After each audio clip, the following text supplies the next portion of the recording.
pris l'exemple de trois opposants. J'ai commencé par Martin Fayoulou. Je dis, mais il n'a jamais reconnu les résultats des dernières élections. Comment est-ce qu'il acceptera ma main tendue? Moïse Katumbi était prêt à faire la même chose. Il avait même fait la même chose, mais grâce évidemment à la pression des siens, il a accepté qu'il rentre dans les institutions, mais lui reste borderline. Joseph Kabila, n'en parlons pas. Lui, il a carrément boycotté les élections et prépare une insurrection parce que l'AFC, c'est lui. Je sais qui est derrière. C'est pas ma tête qu'il cherche, il cherche la tête du chef de l'État. Et qu'il sache que je ne vais pas reculer d'un seul pas. C'est avec un réel plaisir, mesdames et messieurs, que je vous retrouve encore une fois de plus dans le cadre de notre émission Tolobela Ekolo. Merci de nous avoir choisis pour vous informer. Vous êtes de plus en plus nombreux à nous suivre à partir de Kinshasa, mais aussi dans le 26 provinces. Il y a République démocratique du Congo et puis, à niveau de la diaspora, vous êtes tellement ébélés. Oyo bopesi biso confiance, merci Nabino, ba oyo ba s'abonner dans la chaîne. C'est vraiment le moment de le faire.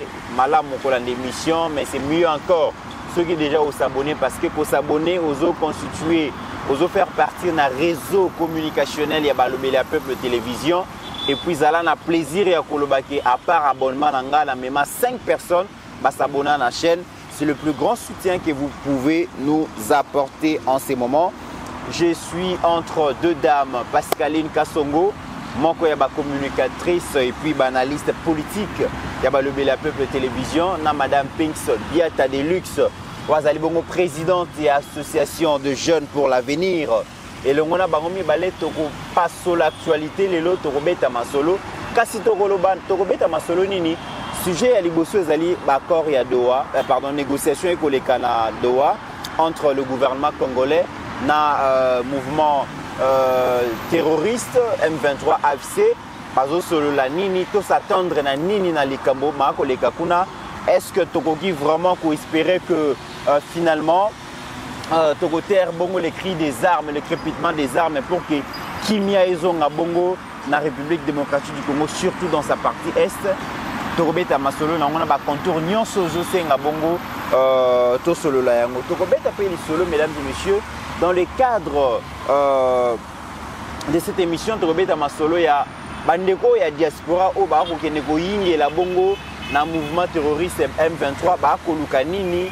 Est-ce que raison n'est pour pousser Bango, Bakene Kotoni Sakan Bongo, il y a un mouvement terroriste M23, Caméré na Paris pour participer Bongo na assemblée parlementaire de la francophonie, kasi Caméré Akoyamba, un Rwandais Akotanda Minou pour Kolobake biso ba Congolais na ba Rwandais sengeli to vivre na Kimia, ba Congolais ba se na image wanate. Que diront les deux dames sur ces plateaux, mesdames et messieurs? Godem Poyi a parlé, réaction il y a invité Nabissé Kozalanini par rapport à la démolition il y a Ndakunaye et puis allégeance au Alingi a apprêté dans le mouvement terroriste autant de sujets au Toromega solo la bongo Naba Mama au Bazana plateau. Merci à Steve Kone pour la réalisation de cette émission. Naibi que Algérie a causé la yoka yaye libanga ya ngwana de chez Pesami. Merci Nabino Nyoso. Mon amour Pascaline, bienvenue. Merci beaucoup Mitterrand Naya. Merci beaucoup na HD, merci beaucoup na AGKala, merci beaucoup na Toyambio na plateau ya Balobela Peuple Télévision. Dara ndeto aradasan j'étais toujours en moi mon papa qui to roboyer. Makanisipe maye les akoko là au fait. Donc les abongo merci beaucoup na bino nyonso bolanda kabiso bi pa nyonso. Bonzwami merci beaucoup na passer Gili Bokwala, merci beaucoup en tout cas na ba nyonso ba nyonso ba soutenir kabiso maman Magui de Congos. Na France, merci. Jeannette Moutamba na Canada, papa Jeff, il y a maman Judith na Canada, il y a Sabima Vakala, il y a maman Petra. Merci beaucoup Nabino Ndenge bo soutenaka Balobeli ya peuple et particulièrement Ngaïpe. Donc Mitterrand na ya toza kolobela l'actualité, toza kolobela maema koleka, toza kolobela évolution et la guerre parce que désormais nous allons apprendre une autre façon de faire la guerre. Félix Antoine Tshisekedi a dit que guerre est à mando quitté. Guerre est aussi la peine admis qui n'a papier. A dit que accord et à la que RDC à la perdant, mais cette fois-ci la RDC va s'imposer, va dicter le game et va gagner d'une autre manière. Donc merci na biso to pesi pe na mokonzi mboka Félix Antoine Tshisekedi Tshilombo ndenge aye kolisi biso pa bakisi matière ya sika na bato bakotanga ka diplomatie lobby. Très bien. Pinks Biat ya Delix, c'est un réel plaisir ya ko mon na plateau ba lobby la peuple télévision na musika na ba réseaux sociaux to monaka kasi lelo lobby yo poza la ka lobby ya peuple yo poza na maloba ya koloba et sengeli o ya bongo na to bien au quartier général hein ya ba armes non conventionnelles lelo tozana esengo ya mbayo. Merci beaucoup Ndeko Mitterrand, merci beaucoup surtout maman Pascaline parce que na ningisi au Sarati pour partager plateau yonganaye. Voilà. Je pouvais passer aussi avec passer Guili ou bien Ndeko Mbenza mais bon d'accord azali maman. Je crois que bah esprit azali commun et merci beaucoup vraiment na yo ne couper Sarai plateau na yo Ndeko Mit et na pasteur Guili. Na ko féliciter na monaki ba ko tikela e diplôme na monaki na émission na zaki mo ko féliciter personnellement dans la profiter na émission pour dans le baquet en tout cas félicitations de ma part aussi la part aussi à association Aja et na ba collaborateur ba collaboratrice na ngai pour na nyoso bozo sala pour na Congo et dans la collaboratrice na Annick Maluka alingaka ya kopesa bino mbote mais ya tikali na mission na zolanda ye kuna en tout cas réel plaisir ya repartager plateau en tout cas na biso misato et puis na ba héros dans l'ombre comme on dit HD et Ajekiala vraiment toujours musala malamu na ye ko découvrir terrain na moni vraiment ndenge salamaka comme je disais l'autre jour musala ezaka mbongo te. Très bien. Et monani que soki mbongo monani ils ont encore meilleur parce que les autres salles santé nous avons dit très bien. L'expérience est là. Merci. Et je rappelle que vous allez présidente à AJA, association de jeunes pour l'avenir, AG Zalinini, Boussala Kanini. Mesdames et messieurs, vous allez découvrir ça tout au long de cette émission. Parlons d'actualité. Mon amboka Pascaline, les lotos comme on a la République démocratique du Congo, Tolongoli regarde Nabiso na Washington, regard et comme bon na Qatar, na Doha, et pas Iwapi, le haut représentant et chef de l'État, donc à la tête d'une forte délégation, bazo négocier na mouvement, na éviter tout bien un mouvement rebelle, tout continuer comme un mouvement terroriste M23, AFC.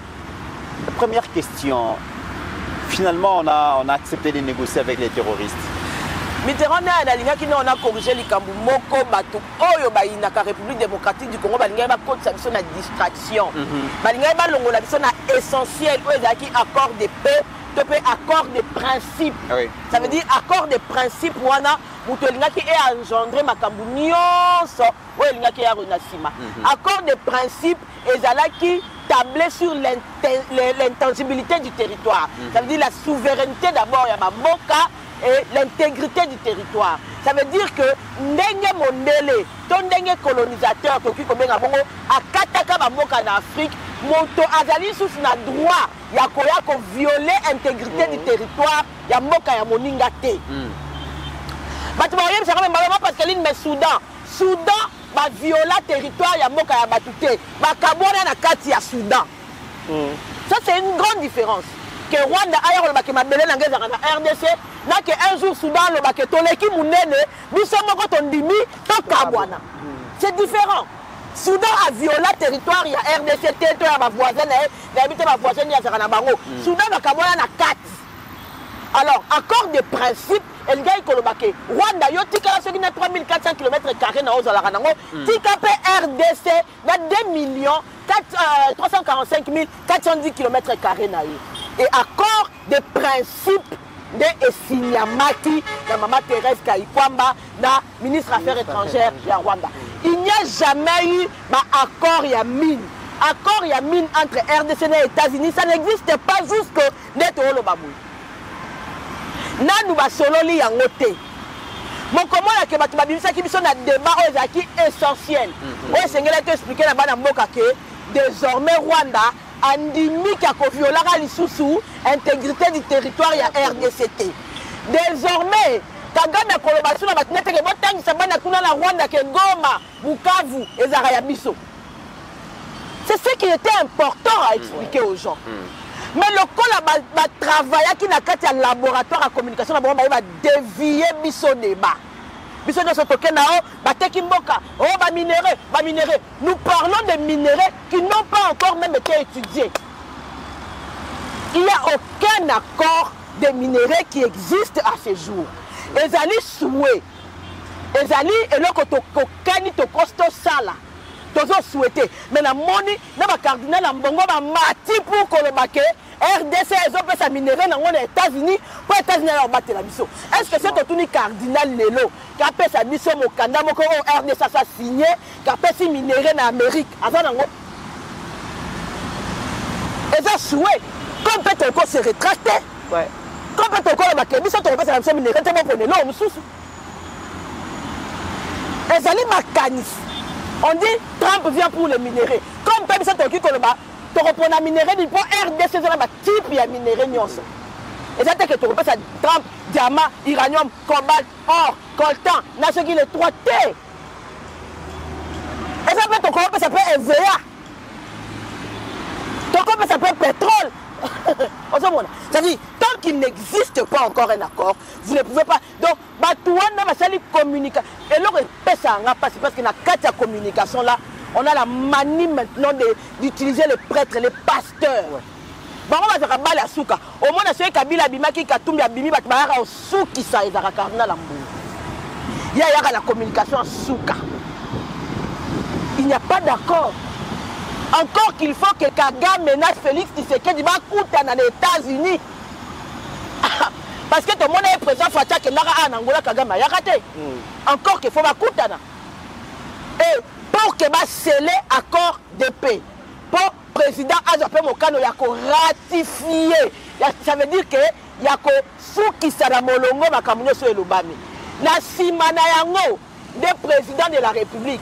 A kofanda siko na États-Unis na Rwanda te akoyebisa bango biso tolingi boye États-Unis pas ko ba tolingi boye entre les États Mitterrand na ko bandela ngo toujours ezaka na intérêt État mon côté bandale lo tilobi et vivara ye moro sinon d'autres na ba ambassade te na ba mboka parce que na ba représentation ba mboka biso toi on a besoin de Brazza, on a besoin de Bisso, toi on a besoin de Gabon, toi on a besoin de Côte d'Ivoire. Même Rwanda, je vais assumer pour toi on a besoin de parce que, et pas la mission dans l'Est, et la Batouba Kendara Kuna, commerce, tout ça là. Les États vivent interdépendamment, mais entre eux, Babanani et Zaraka, on a dit là, mon collègue, et Kota Kuna, Kenda, et Kenda Boy. Et dans le pan, on t'attend Zambeza Mokilamunen.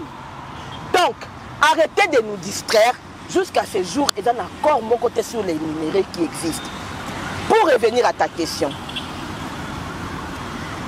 Mitterrand finalement on accepte de dialoguer avec les M23. Louis Félix Antoine Tshisekedi Alobaki, on ne dialoguera pas avec les M23. Mais on ne négocie pas avec les terroristes.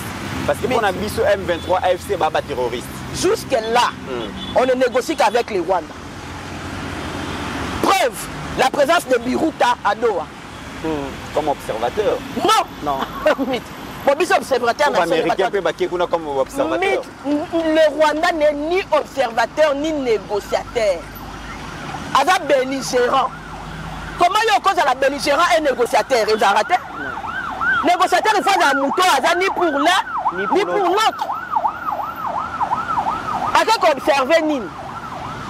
Bon, et dans la mission, après ça qui déjà Togolais, Union africaine, États-Unis, il y a des gens identifiés pour cette mission-là. La présence de Biruta signifie que jusque-là, Félix Antoine Tshisekedi, président de la République, a raison.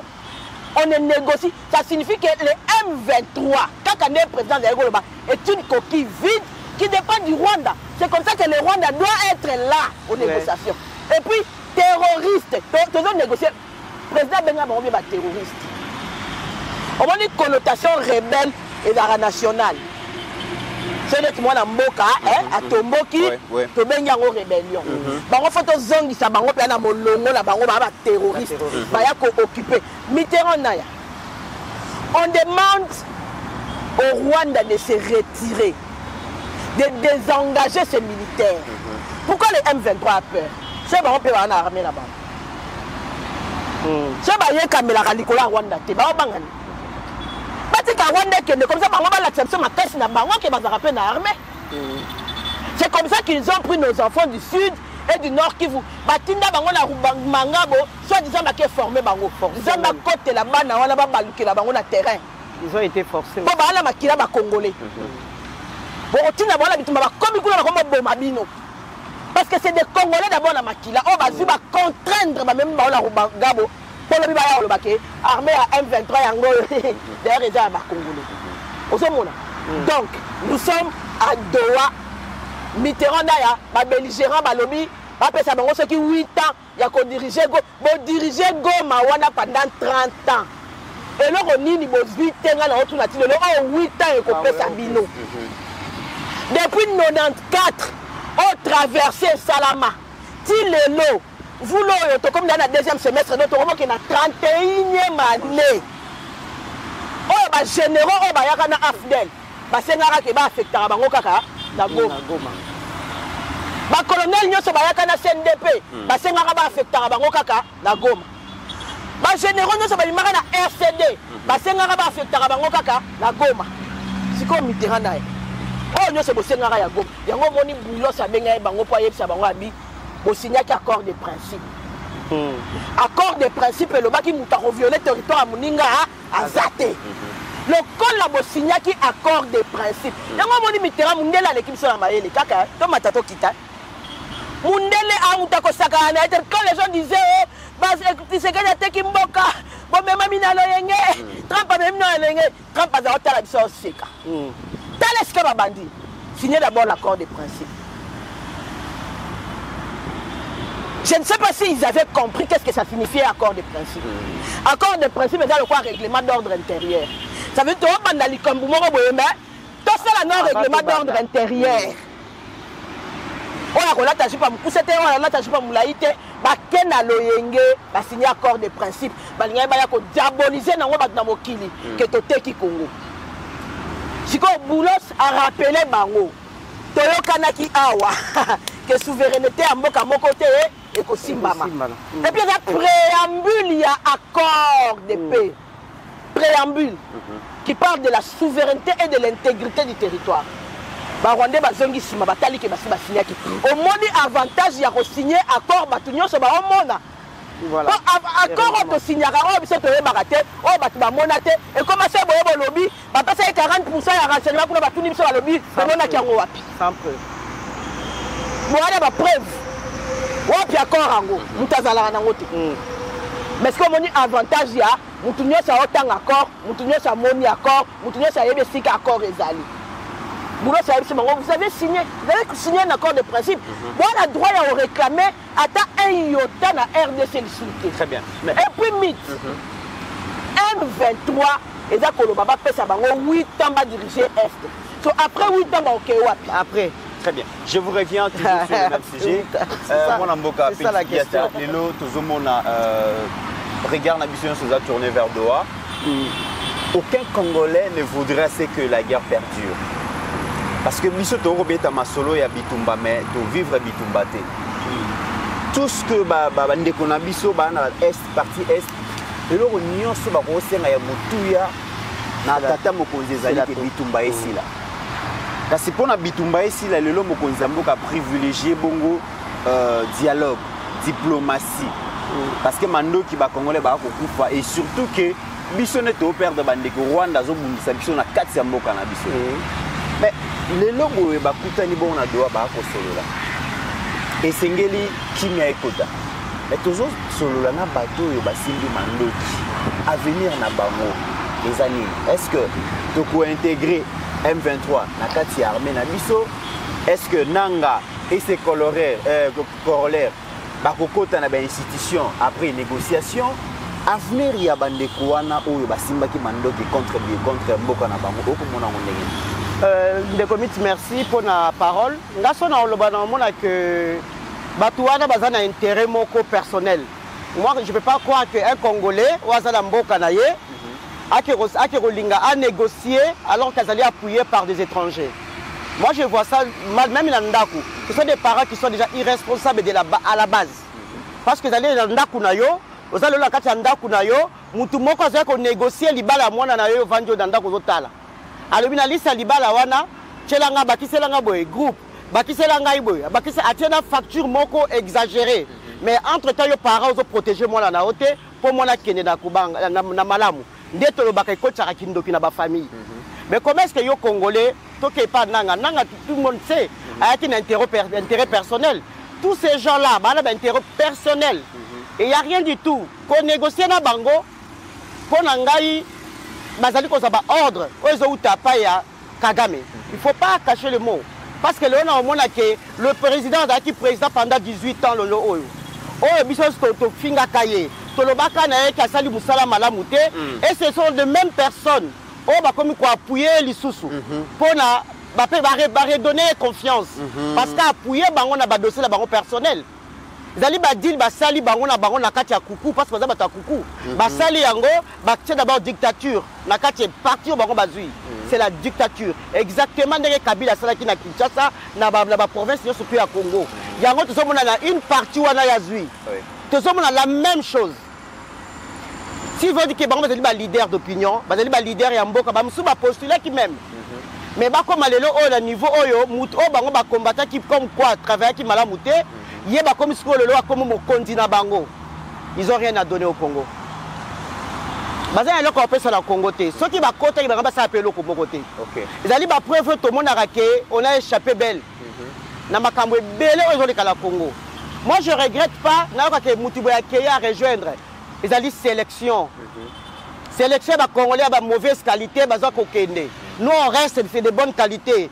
Le lobby qui a intérêt personnel, Yangwana et Mimi Bangokuna, météo comme on appelle, je rappelle que vous allez mon coin à Bandego à diaspora, ou Nakamakasi Kuna, météo comme on appelle Bandego à diaspora, Bangope Balongwe Kuna na diaspora, Bakepe pour rejoindre Nanga Kuna, est-ce que Bangope a intérêt personnel?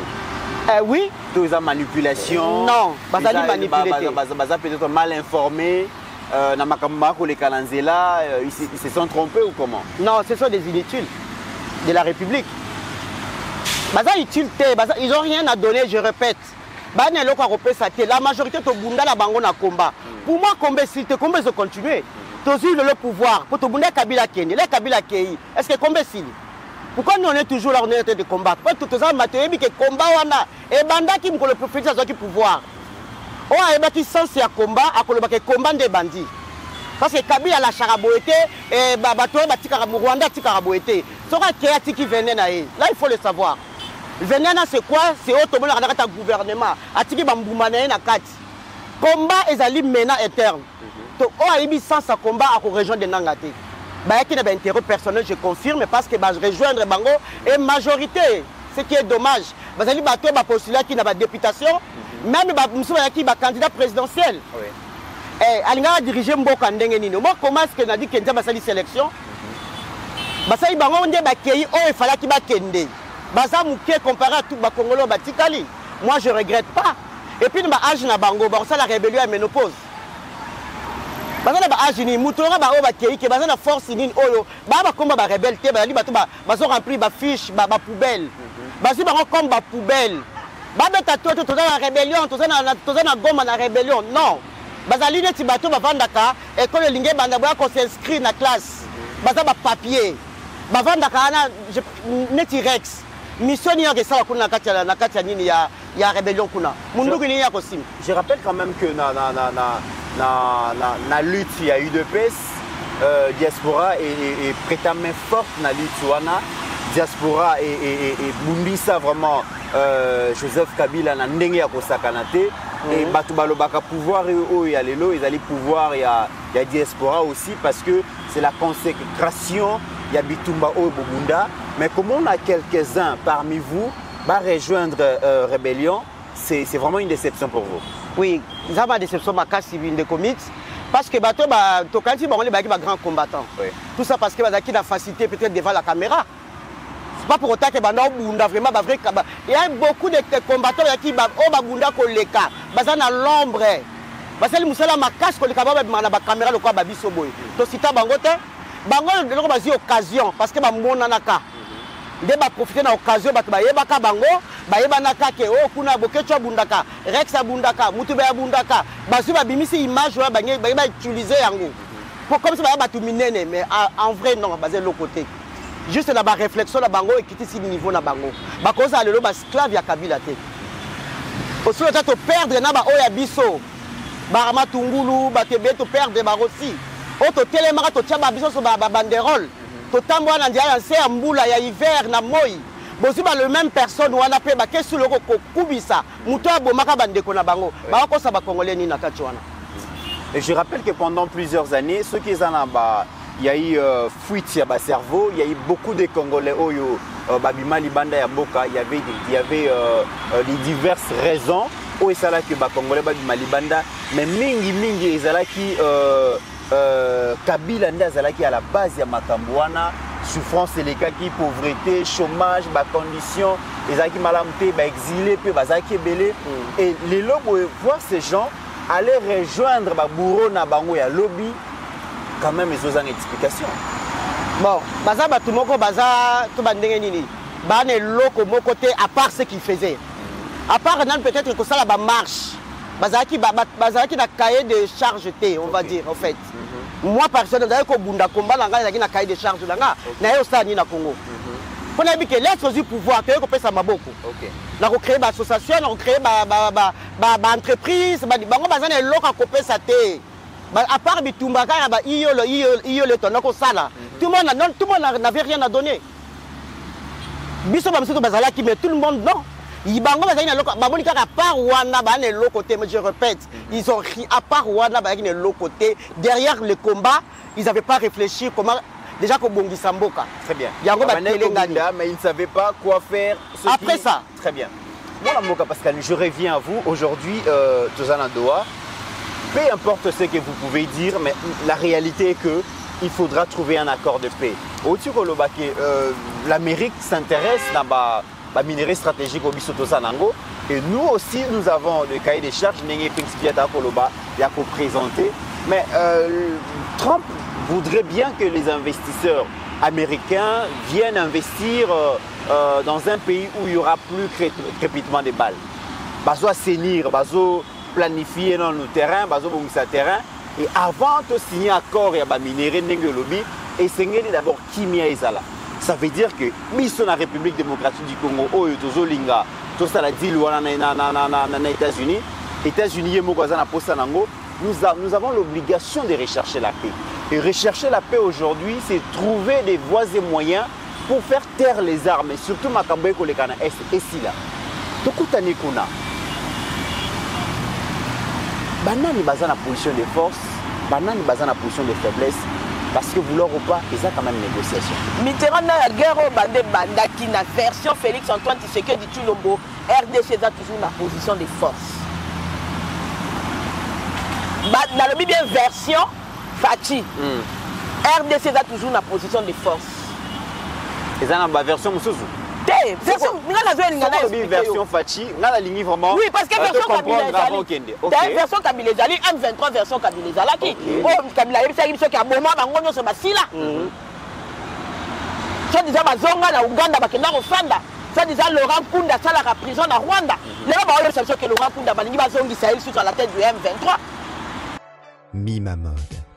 Bienvenue à Mima Mode. Mima Mode est le spécialiste de la chaussure italienne de luxe et du costume haute couture. Depuis plus de 20 ans, nous habillons nos clients avec les meilleures tenues pour de grandes occasions, telles que des soirées ou des mariages, mais nous les aidons aussi à sublimer leur style personnel. Notre boutique regorge d'autres modèles exclusifs, pensés pour les amateurs d'élégance. Venez nombreux, profitez de notre expertise au 12 rue Parisis-Sadreux en France.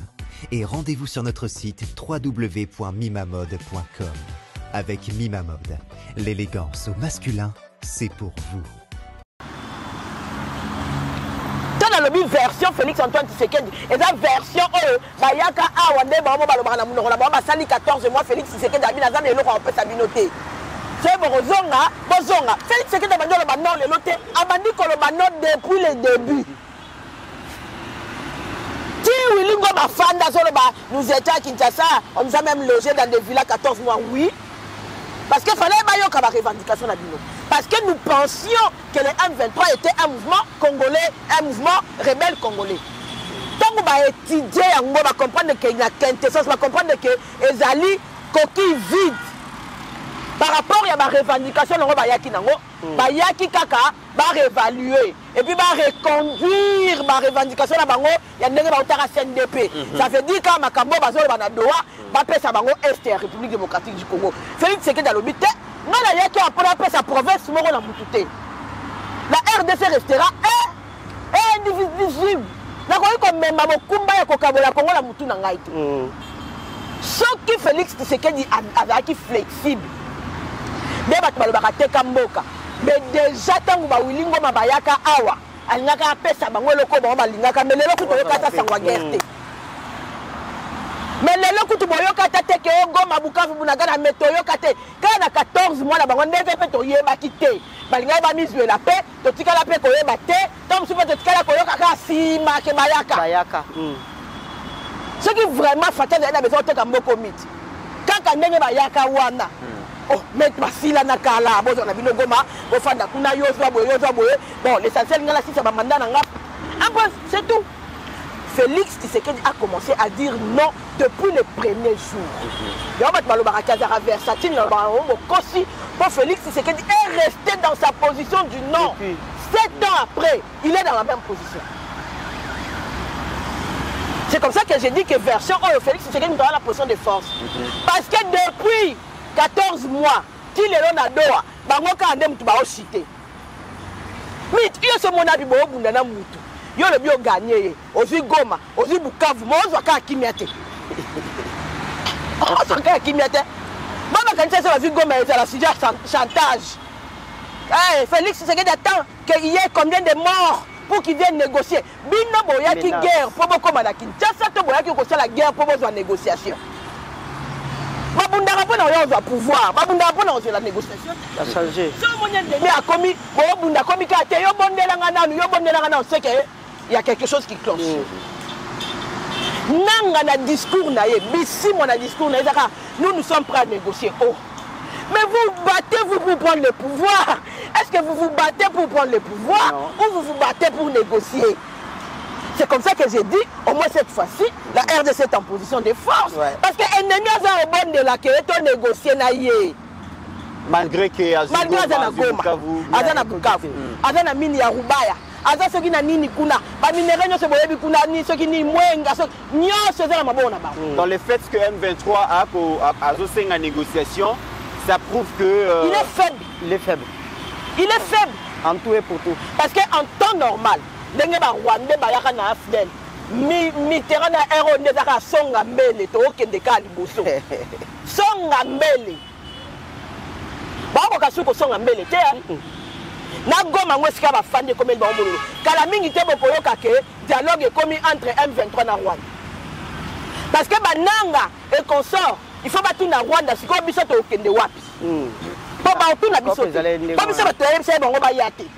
Kala mingi te bomona dialogue ko baluke comme M23 na Rwanda ne faut ba fanda ba solo là. Ba za disposition ya ndenge ni bananga batisola basongolo pakala esika ni ba ko tcha bango. Na tango Kabila ba yokanaka basalaka base arrière na Uganda. Bon, si ko se Museveni pa boy to yebite esika batu wana ba kokende wapi. Batisola kutu mieux faut batika na bango na do. Parce que maintenant, là, dis-moi, le temps est en train de se resserrer. Nanga l'avait si bien dit à l'époque. On a tout perdu. Toi, ne sais pas c'est le long au commencez à négocier avec vos promoteurs. Kagame ayeba nini sika à côté nanga na charge na ye. Bata diaspora kutu bata bakei muke bazongi bongo nanga kobima wapi il est sous sanction internationale nanga so akatika ata Nairobi bakangi OK ouais abanda ko négocier na Kagame ndenge nini bakopesa ye mabele na Rwanda tonga mwana mboka Pinks Diata ndenge na otiko loba pouvoir oyo bo soutenaki yango makasi souci na bino ezalaki que un jour Kabila longola maboko na ye matambe na ye na pouvoir atikela ba Congolais mboka na bango lelo comme réalité mais Kabila akendaki mobimba te akendaki atikaki ba racine lelo président Félix a ko démener pour na ko déraciner Kabila totalement dans Mboka. Est-ce que diaspora aujourd'hui peut soutenir le chef de l'État? Ah oui, la preuve est que Bazo Kende Lelo Oyo Baza Belete, diaspora a toujours derrière le président. Parce que Bisso la carte Europe, mais malgré le combat que le président a le pouvoir fatigué. Mais tu as un groupe, tu as un groupe de pression, tu as un concert pour aider le président. L'autre commune a groupe, tu as les 2 août, tu as un kermesse de solidarité. Quand un groupe de pression, on a un combattant, le même personne. Tu as un bande autonomie, tu as poussé les sous musique pour te tirer ma boque na est. Parce qu'il faut savoir que le président Bunda y est un peuple. Le problème est que le président Bunda y est un peuple. Tout comme il y a un bango d'abord. Et le président Tikala qui a biso peuple. Et le peuple là qui vont aussi réussir ce combat. Tu retiens le gouvernement, le gouvernement qui a traité,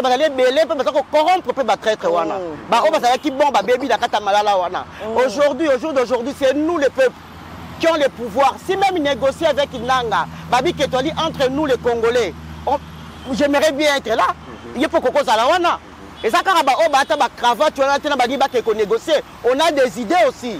Président de localiser pourquoi toujours 5 ans qui est au salaire? Pourquoi toujours Bango de Baké au salaire? Parce que Bango m'a déjà essayé de choix côté catholique et d'abord église mère Yakata Congo. Les lois dominant, ça prouve qu'il n'y a plus rien dedans. Parce que les prêtres qui sont là-bas, Basali Moussala va détruire base, va détruire l'histoire catholique. Comme parce que je ne vois pas. Moutazana moanate, azana famille, akekobuna bitumba pour Nambongo. Pas prêtre, bafuta bango salaire. C'est ça, ouais. Les là, oui, nanga zomonate, pourquoi yo prêtre, faut à la neutre. Bandimina, on est bango bazokufa, bandimina yo. Yo zali pour na paix. Namoni prêtre moko azo bénir nanga. Ça veut dire que na bénir yo boma. Baza ba prêtre moko te nanga fona mona ye na chair de ska ba tubelaka. Moi ska ba tubelaka. Prêtre face à la wana nanga zo fukama azo ko tubela malwasu munaye. Mais yo prêtre, to mona ska nanga tubelité bo la kisi vidéo ozo sala yi bénédiction. Obomi bien, continuez ko boma pozani. Yo bana ki wana zali ba prêtre, bazo bunda ba mbongo po na ba famille. Ce sont pas des prêtres, bazali ba papa bana. Bazali ba musana ba contrat bazo futa ba mbongo na ba salaire. Parce que prêtre azaka neutre. Yango ba binzamiza mais dominé catholique. Ils n'ont pas su garder au Malou la Tikaka dans le Congo. Mais les lobos. Oh, et tu as Tikaka. Les lobos, tant que les voix s'élèvent pour dire que Mokonza Gira Kibiso pendant plus de 30 ans, plus de 20 ans, Azalaki congolais, c'est un sujet rwandais.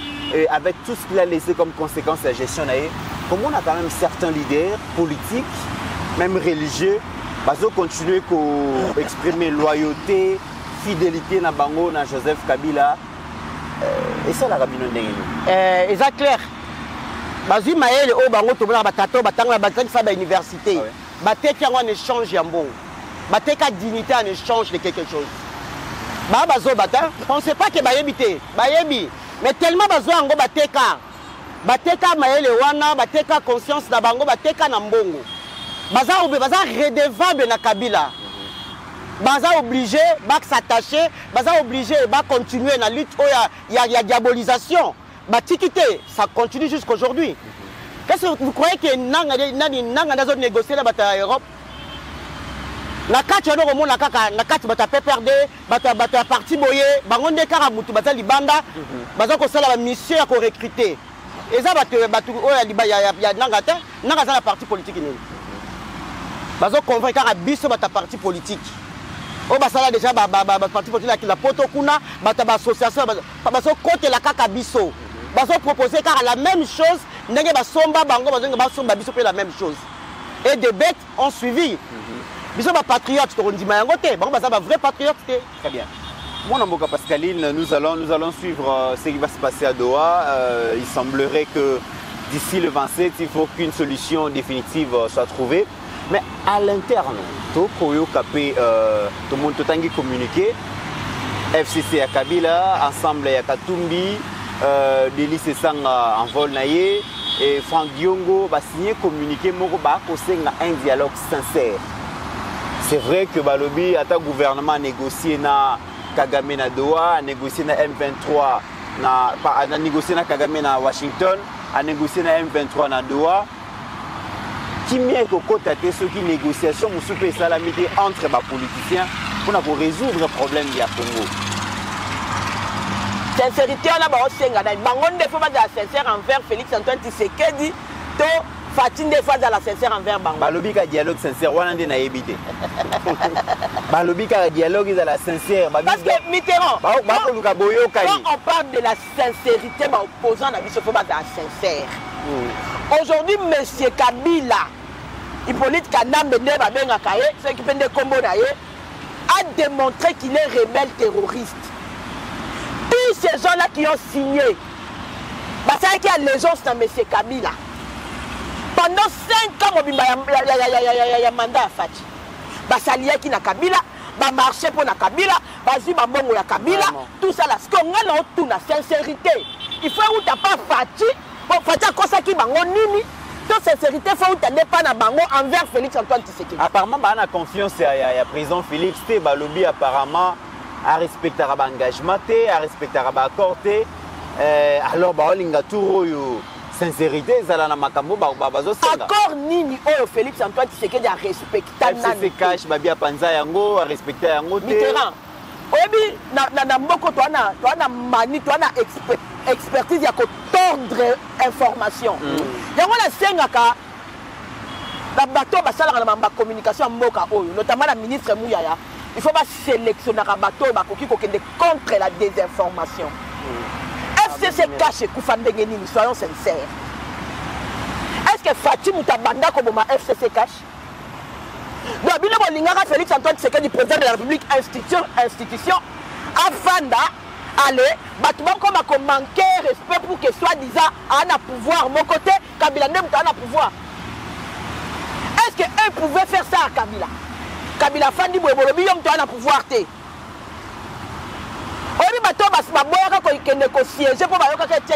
Comment on les a malmenés ici? Donc Fatia Fandi, Moutouma Aya Lobby, la bengi de IMA. Ah, vous êtes sérieux? Moutouma Aya Lobby, ah ça les hôtel justice, c'est ça la maman on a mis au final, c'est ça la maman on a mis. Et puis vous allez dire que cet homme n'a pas respecté une convention. C'est vous qui avez abusé. On est même président Félix Fatia Fandi, ici ma bunda. Mabunda Kangi bureau de l'Assemblée nationale. Président de la République. Institution président de la République. Président de la République. On peut ça grâce à Okoma. Vous avez président club na quartier Nabino, secrétaire général, il y a président club Nabino, aya ko s'opposer na oso benga. Ils ont abusé de la confiance de Félix Antoine Tshisekedi. Alors, Fatia Lobi ngala linga ki to cohabiter. Ton fan de Sikamoko.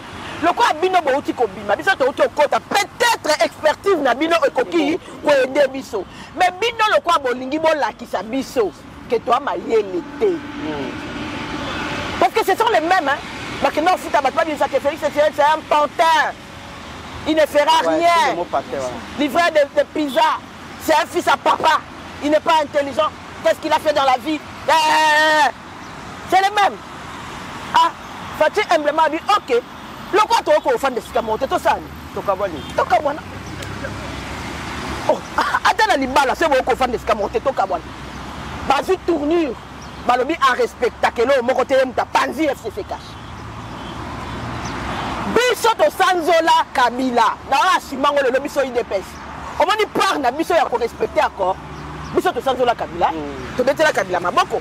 To bengaye nani père de l'alternance. Ah ouais. Ton dimama matisa ba bashi ya Kabila père de l'alternance, parti président.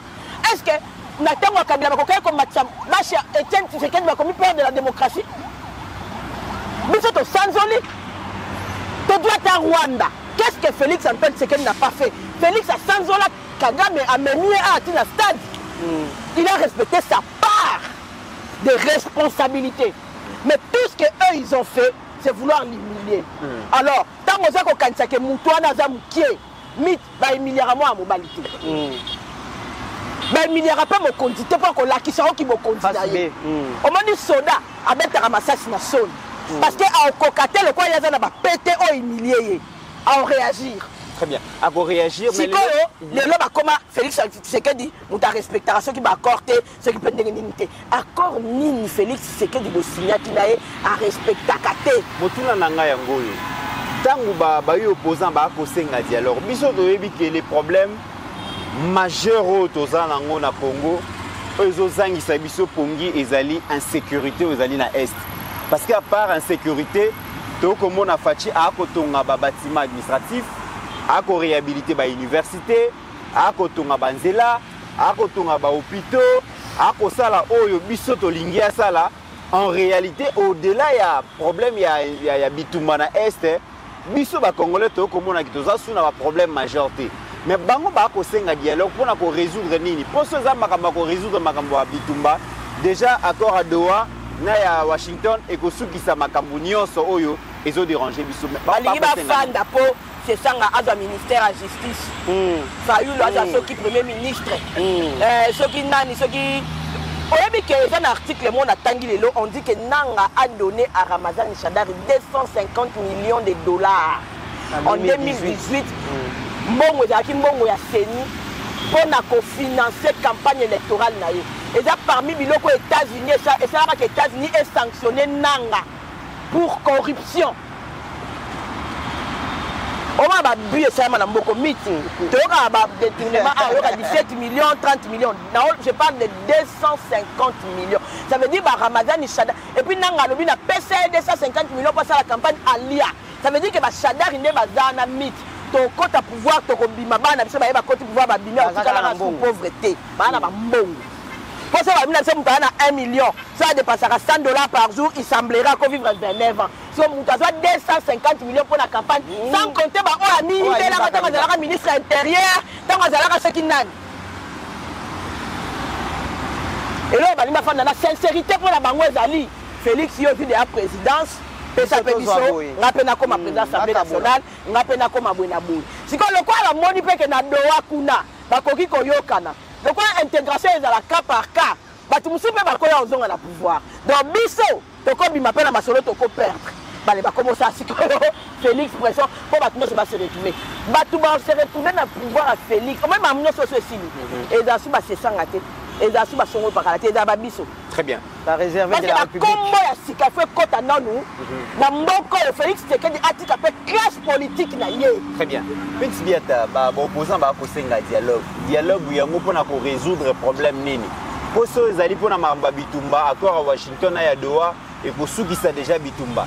Tant que tu as Kabila, Katumbi, Sesanga, Badiongo, une négociation, un dialogue, et puis pour insister que le dialogue est à la parrainer, ou est à la coordonner, ou est à la piloter, avec il y a Senko na ECC.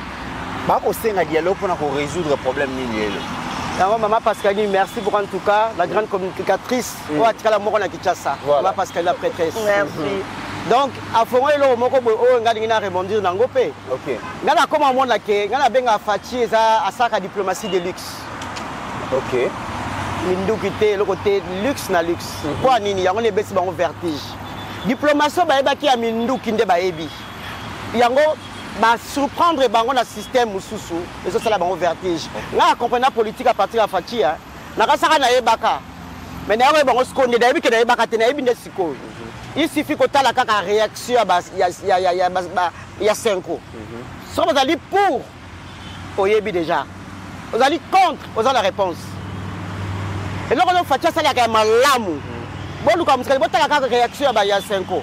Vous avez la réponse. Ah, c'est tout ça la bonne voie. Tu dois réagir, ma belle. Voilà, tout ça la bonne voie. Voilà, on a voté, comment on a système. Avant de réagir, on a lobbying. Comment référence dans la diplomatie? Ok. On a lobbying. C'est pénalité. Ah, tout ça la bonne voie. Ah, on peut la sécurité, tu as la bonne voie. Comment c'est facile. Ok. Et ça, il faut dialogue, moi, c'est juste que Bango va promis na part de Rosoir. 5 ans, on a un pourcentage. Dans le dialogue, il n'y a rien. Pourquoi il n'y a que eux qui doivent le faire? Pourquoi? On a un souci à Kimia Zongambangu. Kimia souci à Pezonga, Yangomoni, on peut s'activer pour kimia na kati ya Congo. Kimia ezongaka kaka soki bango nde babengi bino. C'est ça. Et là, côté gouvernement, Félix a bengité. Qui met la barre bandara, baye baka ke tozali ska bienté, soki kake uti kuna. Pourquoi uta à côté au pété? Ça dit tout. Bazali ba travailleur.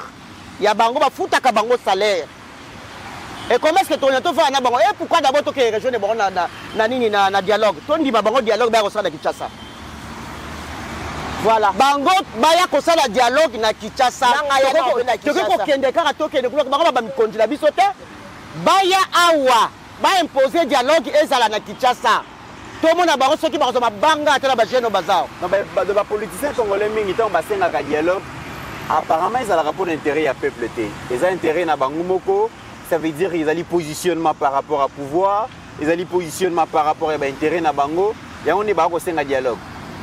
Dans la caméra, d'abord dans la rébellion, il faut peuple en dima que bazon nyora mananouti. Il faut peuple en déjà, alors bakebo bunde la biso to lembi. Bango ti ba banda rébellion, ba peuple ni nonga bisa ki bango ba banda rébellion. Le point basé là personnellement yango na lelo. Parce que bazana batu derrière te bazana batu par force. Rébellion simba ka soki peuple lo stozali d'accord na yo. Wana rébellion simba bazo mona pasi parce que bazana bango ba raisonner. Tout ça tout banda rébellion. Bazana soutien popularité. Bazana ngote. Ba o moko bazana bazali ba o bazali flou. Bala bango na mutute. So za ki bongo. De bafongole ba porte Kinshasa. OK. Quand on va à Kinshasa, c'était pas la population de Koya. Bazana ba pio ba installé déjà. Il y avait rien du tout. Pour population de Tinda bino sa rébellion té. To tikele mutu mandat pendant 5 ans, 5 ans on a un mandat et ça li ke mutu travailler té kaka bakal na bakal. Bota mikoyo ka ndenge mukele ba ndiko tonga manano. Moi kimia moke koti bambu ba kum kolongwa. Bato ba kum ko investir, ba kum ko sala misala, ba kum ko tala, ça veut dire que on est dans la bonne voie. Yango moni ba comme aux vertige. So da ki mapona bango ba ki ko libérer peuple. De autres zo mona yango te. Donc nanga lelo so talier azo dégager souffrance les longi. Ah nanga nuni. Nanga zui ki sa fatite. Fati soko bundele fobina. Toki kana vérité des urnes. Vérité des urnes azala ki a combattre aller a commis danseur. Abini nanga bandi mo buzoba abandi buzoba. Abandi ko combattre muko le 30 juin abandi ko kata danse. Na moni 5 ans, ngaza vidéo. Ya ba prêtre. Bango pe na moni kuna bato babandi ko kata das fati batushaka yete. OK. Okoko comme ça inutile ko la blague aussi si gaz. To ça ngo bien na baba kabebele nanga la sili gaz. Le pouvoir opposition Koufi. Et Koufi pe. Balemba fati la chance terre. Fati la chance atamu kete ba rebelle balemba ba koko. Ba opposant balemba la bango donc ba tenter donc fati vraiment pouvoir oko a na chance terre. Fati linga sepela mon attaque. To linga mo to kuta na raté. Fati paso mon abi. To moni que to gagner. Qui mandenge ni na opposition. Kala ndebo mais azo mon vivre en côté. Ba policier musala ici là. To vivre en côté. Ti na rébellion zate. La gaz comme expiré na quartier général à la police. Et là 4 ans demande les 30 jours moi ba fait d'artifice et la photo au ka son kala. Même wale le mettre wana nyonso e bimaka lisusu te. Et ke wapi? To za ngoti na te. Na deka papa biso akanga anda ku bongo akadinda ku la clé. Muibi na okota. Papa yemo ka vendre le quoi sentinelle. Waza to zaki na mutu yemo zaki muyibi. Yati mona musala engagé na kati anda ku na yo avant que pa na bango ayibi moi pilipili, ayibi moi fufu, akepesa mama na bango. Difficile de parler et de dire comme ça. Mais na peine biso azate. Na kata peine biso to na fatigué azate. Azate na rôle ko jouer te le quoi maman Kaïtia Kabila pas la rôle Le président de la République a négocié, a ratifié, bango ba okendeka ko adopter un point d'art. Boko bimisa caméra na jebo ndenge ni. Ah, ba na jebo comité. Ni pas en posa kota na jebo. Bo za posa na to peuple ndem dasu. Ma parce que bi pona ba ko ba ni la ceinture à 73%. Il va voter qui est dans Walungu à 23%. Très bien. Qu'est-ce que c'est bien ça? Le logo de caméra, balobi image ou les images ba congolais ba c'est pelité comme on a yango. Et puis caméra ne fait pas confiance, hein, n'inspire pas confiance, j'allais dire ainsi. Congolais, alors que Liazo le Baki Aza fidèle, loyal na chef de l'État et qui a accompagné Tata Mokonziti na Souka. Bon, banane ba CP dans côté, yé caméra to population ya tout ni nani ya CP dans côté. Nana ngwa CP dans côté ya tout ni nani. Ngas ngai na lobi na CP dans côté. Yo le bi bon. image wana au caméra zo sekana ba rwandais te yena ndako na yena ba famille ba sepe dans côté parce que azara bango entouré nta mona ki réaction na bango amoni réaction congolais ni osote pour ba teke ba congolais na komba na ninga komona na zakuna kati mo 1 ba congolais ba sepe dans côté nani azara ki na congolais c'est que ça veut dire que entourage na yende ba congolais zoloba donc ça ba sepe dans côté on est bon alors na mona te ye azoloba ke ya za ko encourager azako ba ke non to ke na ko bonde la Rwanda na combat mama passer quoi merci beaucoup. Le seul qui a un combat, c'est ceinture, c'est un entraîneur. Aux autres, joueur, ou bien, bon, je sais pas comment on dit. Aux autres, Tikanoka Bitumba. C'est ça le rôle de Cameroun. Moi, je ne comprends pas que non, nous allons soutenir, entraîneur, Simba Makam. On le banaye que nous gagné, mais que nous cédé na Okak. Boke solo la kaka boyo kana bocha match nul. Est-ce que est-ce que Liembongo t'es pas adversaire voilà. Tout le monde a même là bas match. Oh ba Liembongo, arbitre Liembongo. Oh entraîneur Alia Kimbongo. C'est ça le rôle que moi je comprends. Moi je comprends ça comme ça, azana un rôle mon qu'on a kati alinga décourager. Oh azali pembeni na ye pona azali zana cahier de charge à côté qu'on a jusqu'au bout. Faut pas se tromper. Ayebi histoire na bango ti ba rosuka c'est ba rosuka là bazolanda lettre par lettre yango ayeba kike babunda ki babitumbeza place tel mais comment quitter yango ayeba kike bon ba rosenga dialogue en avance parce que l'autre la cahier de charge kuna ayebi te diplomatie de luxe qui a Félix Tshisekedi de bombela pe makambo président agissa sous na continent et ça sous l'histoire ôté président Van Sakena messa te pour pas décider pour la maison marché est-ce que la diaspora Boye Bakato Bondimara qui est aussi facilement président Félix a déboulonné Kabila et puis a déboulonné Kagame Ndingaro Kendebo. Est-ce que Bondimara Bondimé la Kaye vraiment? Nous les vrais oui, Tondimaka. Ok. Là parce que maintenant Ndimaka c'est pas pour rien le Tilo a toujours la confiance. Que Bitumba oh Fatiasa Kobunda et ça longa yango tikali kaka ke ba traître wana balongwa. S'il y avait pas de traître Bitumba c'est si là. Et c'est si les locaux exatés, bisomo konde to komisa ngo musika, likola lokoso na likola mbongo. Bitumba c'est si là, ma Peter Kabila c'est koya na mona te président mo avant 18 ans. A Oumeli, ba hôtel ba tapis rouge, ba ndoro fungole ba portière, asuka zonga sous rebelle, rétrogradé. Là c'est diplomatie de luxe. Très bien. Tokomi koya déjà question moko particulière na binomi balé avant tozo ali Kamboya Aja. Comment vous expliquez la stratégie, sinon les stratégies à présent Félix, dans un contexte de guerre, dans un contexte de turbulence, et Zoïnda donc pouvoir faire qui en jeu, tout le monde Goma, Bukavu et Kokoué à désespoir et Koti, mais le président Félix choisit ces temps difficiles, ces temps durs, pour confier des grandes responsabilités aux femmes. Place au Bitumbe Zoïnda, place au Yoba, donc Pessimboamboa Boy. Mais le président Félix préfère aligner les femmes dans le poste et la responsabilité Oyo. Tout le monde est là. Action gouvernementale Mobimba Ekozala gérée par une femme, Madame Julie Timina Toluka. La diplomatie, la personne qui donc la personne a tout fait. Place au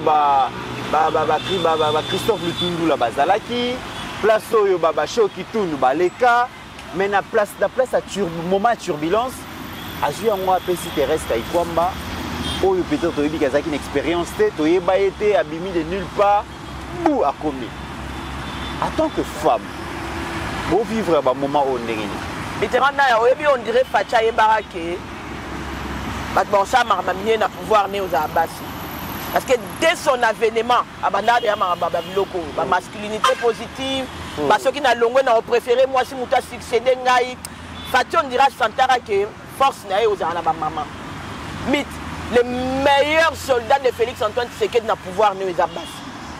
Pinks bien, tu as une contradiction. Porte-parole. Parce que partant déjà de son porte-parole, c'était une femme. Mais, au moins, chose où on a un adversaire, faut yekola ba tactique na ye ndenge bato balandaka bale bazalaka omona entraîneur azo na bi bango baroya boye bino faut bokendela yango boye. Et la meilleure façon de vaincre un ennemi joue son jeu. Facha yeba ke ba Rwandais ba utilisera basi. La force du Rwanda à 40% c'est les femmes rwandaises. Bangonde babandi ko infiltrer biso awa banda mit. Batata la biso nini te awa ba koti ba femme rwandaise ba deuxième bureau ba quatrième ba cinquième. Ba biso ba bali ba femme légitime. Force ya Rwanda. Rwanda comprenaka parce que ce que tali même la histoire ya ba héroïne. Dans la tanga histoire ba héroïne kota ba Congo tout ça là au mona que moi ça la rempli faux. Parce que moi si il y a des manières au corrompre. Ça to bimina ye. Ya ngo soit disant bazanga c'est que ba soda ceux qui ba kebunda na mboka moko boye fo bimana basi mboka wana po boye ba sekra mboka. Ozomona. Facha ye barake pifo. Surtout ya mabele ya Congo. Omoni Congo oyo. Yango yoka ba Congo bazanga ba matriaka. Pouvoir ya Congo et uta la base. Na kangi na nga parenthèse na lingo kota na nga mambebele te na yo okenisika pa. Vous comprenez? Yango lorsque le Congo veut ressusciter, il faut utiliser le pouvoir du Congo. Bandona oyo ka bandona. Ta nzamba mystique hein. Nzamba mystique. Nzamba so azana mutu. Abanda diriger au ka yo salara boye yo salara boye yo salara boye yo salara boye. Tala que to fandi à la général Tiwewe. Misona ba pasteur Guilito ba tara général Tiwewe, chef d'état-major na CP là. Vraiment. Hein? Ah. Peu à l'âme de Tchèque Tshisekedi du Wamulumba. Bat ma bête nga se ba bi mukolo facha zwaka azwaka je salue David Mukeba na France ba bi mukolo facha zwaka oniera tata na ye. Alati yango. Mutazaka na bi pe na monelo nga fatina sentir que elo musu ekoti. Oh eza mabele bandona omoni Congo et fanda likola bokonzi ya basi. Yango Félix Antoine Tshisekedi avait déjà compris que un jour moi si muta okonzaka Congo oyo. Ti na suka na yango ba bimisa le pion andona mama Judith Sumino aye afandi. Aloba mingi te. Aloba mingi te la pesa bino exemple awa. Ao gérer na guerre na biso koto na guerre te. Mais dollar et équité. Mais effort de guerre est arrangé. Nanga ebisa et matate. Et matate oui. Nanga ebisa que Arsenal bakuta na Gomez a jeté. Donc on a imaginé que une partie de ça malukonde na suka na Judith Sumino tanga dans une dame. So on a imaginé que mbongo zaiki ko bima wana pour que ne ko somba mama tos wana zaiki ko ke na Goma. Maman Judith Sumino a matissé les soldats salaire. Mais dollars. C'est ça stable. Babenga yango ba imprévu budgétaire et nous avons une carte budgété pour créer yango mit ba maxel ba soda $100 te $200 te $300 te 4 ba soda avec à peu près ba $100 à comme la 5 donc ba multiplier ça me dit ba sali imprévu budgétaire moko à 400%. Na éviter c'est ça mana boka nini comme boka nyo so dans la guerre au sentir et affecter l'économie hein. Surtout que Goma la Bukavu ne côte ça un bon fort dans Marambo Italie ya banani ya budget national. Tant Judith Sumino afandi si gouvernement biso nyo se muko gouvernement bimana mutal bosa za la de singai. Babilonga sika bo oya osani ni bo penso osani ni o pasani. Tu nous te reste kai komba ku na to yebara yete. Nota kaka lutundu la se komena makambo musika ba eli biso susu mamo on sala nini awa. Ya on va le barrager chef hôtel loko pesa misu parce que toute autorité vient de Dieu. Tant on va investir, on va investir une autorité a repesa un peu maele ya okamba ikolo. Très bien.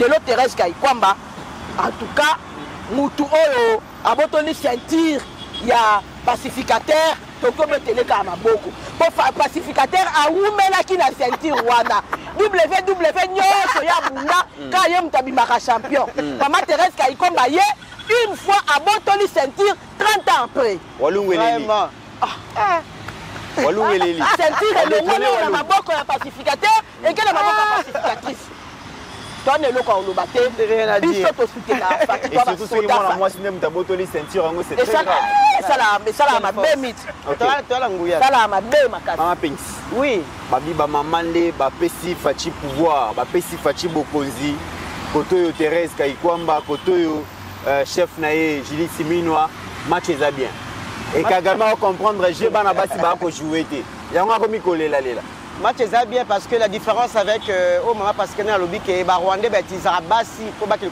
séduire la différence avec la diplomatie de l'X c'est quoi Fati alingi aza trop famille ata aza pe maé les alliés diplomatie ata na ba tunyoso o ya ba église ba toni sara ba église botala bien ya banane ba mama bane ba match ba pasteur biso ba escroto mona ka banane ba mama kaka so lingo zo mboka olingo sa makamu nani ba mama sko Fati asayé loko ma aluki mingi te ya bi bana baso bana ba pouvoir maman ba kota lo la mingi te para to kota kaka po biso to ala makambu po atali makota ata oya koma na mituka oyo poko basi ne batondi se église mabonza kaka ba mama bona kaka na kati wana abiba ngala sala yango bana mboka na pesa na mayele OK bango bazonga ba utiliser mayele ba mama ba yiba yango na ndenge ya mabe Fati suka ka force wana o pona bango za ki faiblesse a comme ça ngo qualité a trier basi o a monique moi si place oyo a rosala boy tout ça dali parce que azali homme marié pour de vrai ah ouais azaka baso bazo créer na baba wana te ye ali homme marié pour de vrai azana famille maman na ye pe ya solo ba donc ba tout baneni ba sagesse ya maman ya biso Marthe na maman Denise na ba ke maman de Love sagesse wana azana basi ya vrai pembeni na ye et puis ça rappelle mutu maele ya ko kanisa makambo mususu ba kanisa raté donc azali conseillé par deux femmes. Très bien. Alors, nous avons Likambuya Aja, nous avons rappelé que vous allez présidente de l'association de jeunes pour l'avenir, Aja, Aja est allé. Aja est allé association Oyo Créamaki en 2018 parce que tout le monde a dit que Bakuluna, Bakomara tellement ébélé, tout le monde qui attend que nous attaque combattante, il fallait amener un plus dans autre manière que dénoncer déjà.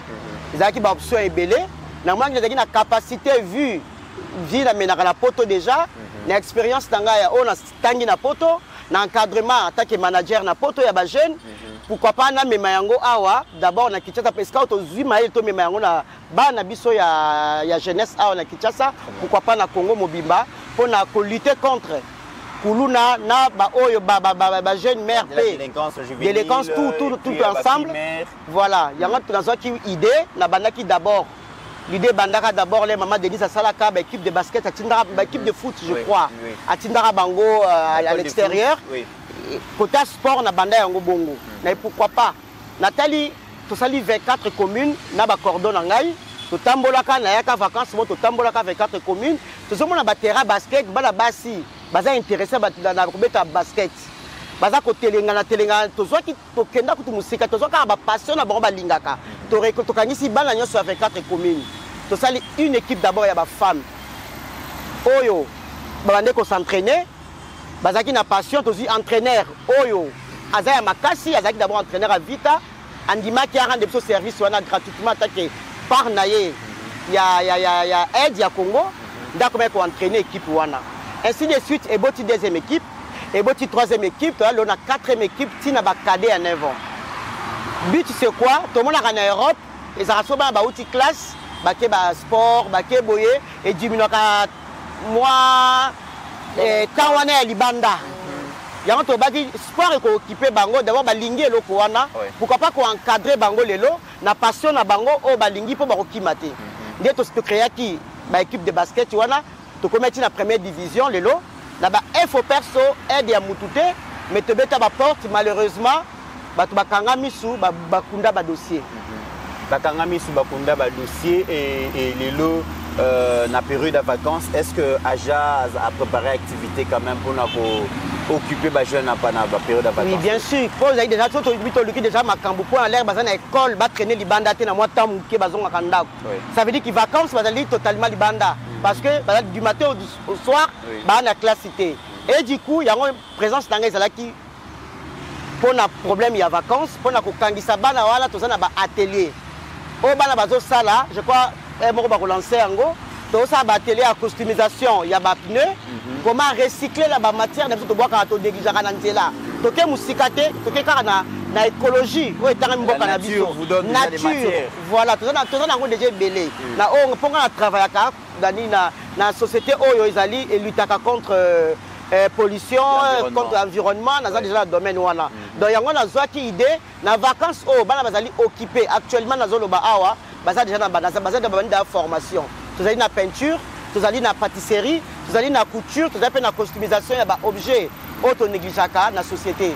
Yango but na biso to yaki awa, yango na poto sala po bana bazala occupé na vacances. Et sengi pe to za besoin ba soutien pour na bana bazala ebelé. To za limiter déjà na place. Et actuellement, dans le sport, il y a 9 ans, il y a une licence. Parce que difficulté de l'équipe mingi. Seul avec un moyen, c'est moins difficile. Nous avons la collaboratrice Annick Malouka qui est de Belgique. Nous avons balé tous les bundame et les kokate. Nous avons refusé bana. Oh, il y a ces bazar qui rejoindre des groupes. Et c'est dommage. Moi, ça me fait mal au cœur. Que Tobundi Bisomoko, dans le niveau comme ça, dans la première division, deuxième division. Vous allez diminuer combien de délinquants dans la société? C'est une façon aussi de constituer une pépinière pour une équipe nationale. Pour une équipe. Mikolo Goya.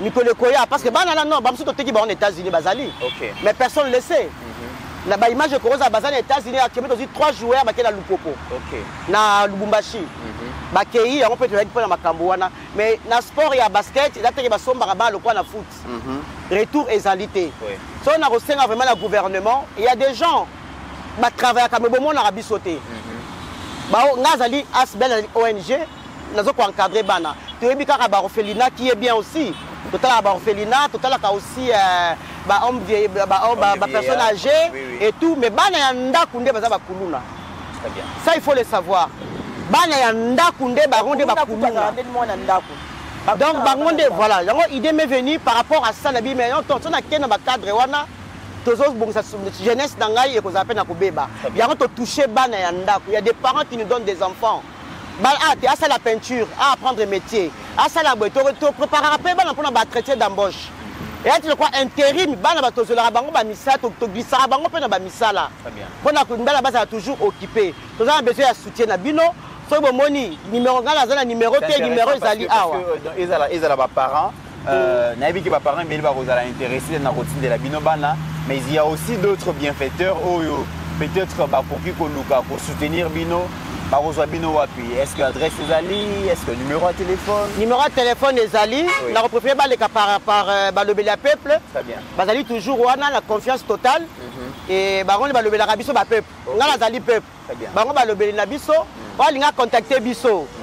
Bandekolanga le Peuple Bazali. En tout cas, base un numéro. Baropé Sabino Peuple adresse. Vous avez na Barumbu. Na Kigoma A28. En tout cas, pour le numéro de téléphone, en tout cas, mieux vaut contacter le Bélia Peuple. Très bien. Bazali wana pour la biso. Alors, mon amboka Pascaline, dernière question ngambo na yo to komi na suka. Olobi makambo ebele awa, olobi makambo ya diplomatie, olobi makambo ya bitumba, olobi makambo ebele belé. Dans tout ça, ner na yango ezali bongo Mosolo.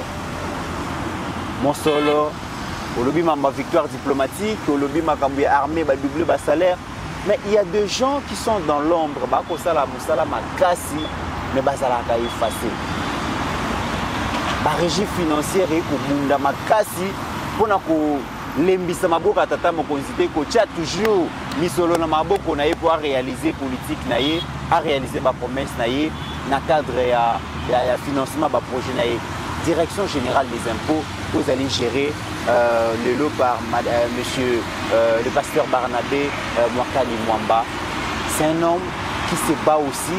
C'est un homme qui finance les actions de la République, mais tout en étant effacé. Mitterrand a d'abord une chance grâce à la tête de la DGI Mitterrand.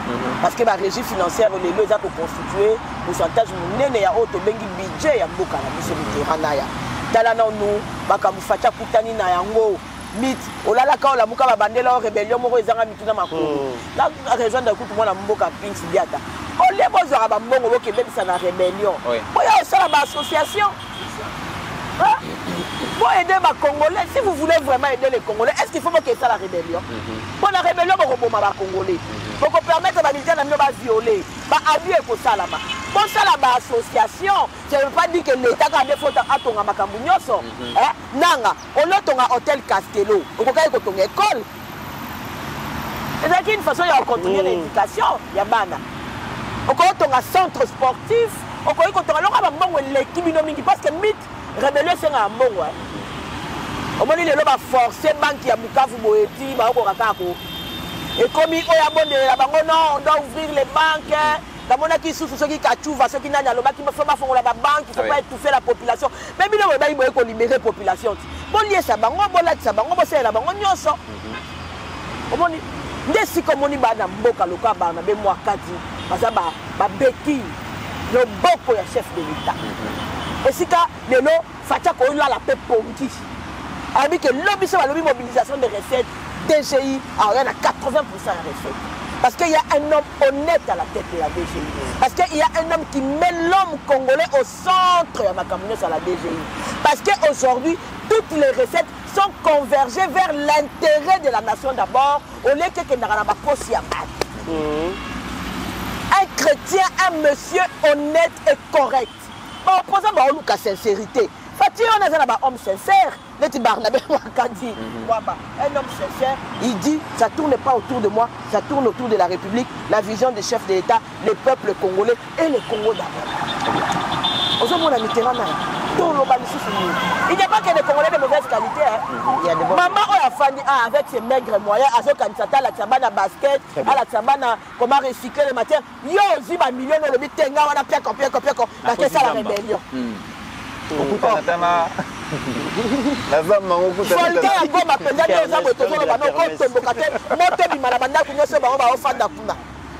HD akutana tena nani na masisi kuna yo mfiki na masisi. Alors parce que la monique vous préparez pour kermesse et vous les canons ni kermesse wana. Tu sais parce que la raison va kuna ba kermesse. Ba kutana tena. Oui, volquet tomboka la wana goma. Désolé.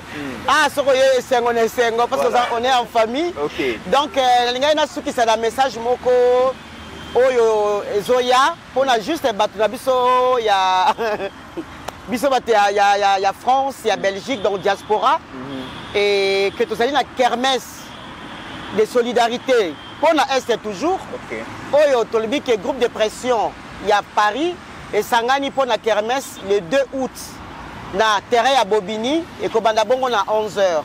Et to sengi na bateau bazana besoin ko ba stand, bazana ba restaurant, bazana ba salon de coiffure et sengité.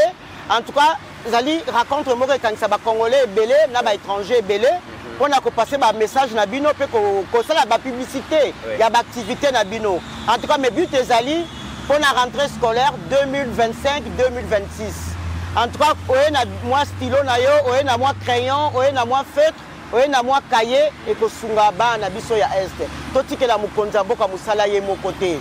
Tozala ba moyen mususu to ko sa lo poto sala ke makambo oyo et si la totalement biso peto sepela na bango nzela moko. Et c'est ça la totale parce que liboko moko ezana pasi tozala na kimiate. La preuve en est que tozala na kimiate. En tout cas, si to longoli ba tâche oyo ba moyen tozali na yango. Mukonza li ko bunda kuna entre yena Megricho na Kagame. Kaikwamba bazo beta na oya bango kaikwamba kuna. Biso ba peuple te beta na biso ba peuple. Ouais. O azana loka muke aya nango le 2 août na kermesse, il y a le 2 août na Paris na terrain, il y a Bobigny. Et za malamu mingi. Merci aussi. So on a retiré dernière, on a été sur aussi ici. En tout cas, merci à la peuple et à couper ça plateau pour partager la légende. Bah oui, la légende la musique. Mais légende yo azali na kati ya communication, ils ali maman Pascaline na terrain à Kinshasa la monde raté. Donc légende de Totikali na ye. En tout cas incontournable. Mitterrand mythe. Mais c'est donc Mitterrand, on te benga ndeko mythe. Il y a supportera ba tension no sozo mona wala. Muta peser vraiment communication le kola yé na ba tension azate. Et moi on a ndeko mbenza mati parce qu'il y a mati. Moi parce qu'il n'en parle même pas que maîtriser moi c'est la facilité. Mais yé azali ma pio ya kati ya balobeli ya peuple o azali ko gérer biso nyonso tout na bino ba invité boyaka awa. Merci na pasteur Gili, merci na HD, AG Kiala, équipe Bobima balobeli de ya peuple. tous s'abonner. Bazali ouvert à tout le monde et à la communauté. En tout cas, tu peux sa chance na balobele ya peuple parce qu'il y a que de vérité. Merci beaucoup. Merci. Moi, Mboka Pascaline, 30 secondes, maloba pour la clôture émission, mais déjà, et Sengeli, Batbaye Bake Pinks Biata, Yepaza Molatisia.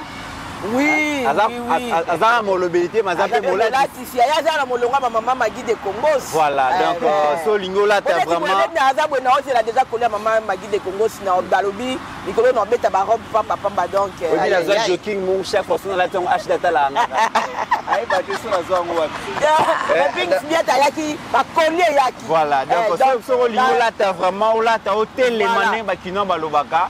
Pinks Biata Zali, donc Rola t'as là.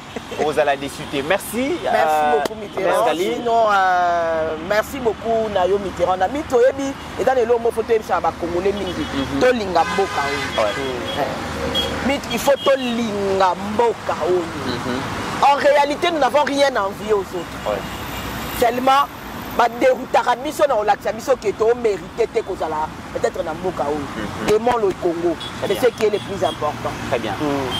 Merci mon Mboka Pascaline, merci Pinks Biata, merci à Ajekiala et surtout na maestro Konde pour la réalisation de cette émission. Commentaire na bino botik et la biso yango, donc beau s'abonner, beau liker, beau commenter et salutations spéciales na Chiquito Mouchachino, place à Zali, président Opesi Mbote. Et n'oublions jamais qu'au-delà de nos divergences d'opinion, la République démocratique du Congo reste et restera toujours plus grande que la somme de nos ambitions individuelles. En attendant, portez-vous bien car chaque jour. Mima Mode. Bienvenue à Mima Mode. Mima Mode est le spécialiste de la chaussure italienne de luxe et du costume haute couture. Depuis plus de 20 ans, nous habillons nos clients avec les meilleures tenues pour de grandes occasions, telles que des soirées ou des mariages, mais nous les aidons aussi à sublimer leur style personnel. Notre boutique regorge d'autres modèles exclusifs, pensés pour les amateurs d'élégance. Venez nombreux, profitez de notre expertise au 12 rue Parisis-Sadreux en France. Et rendez-vous sur notre site www.mimamode.com. Avec Mima Mode, l'élégance au masculin, c'est pour vous.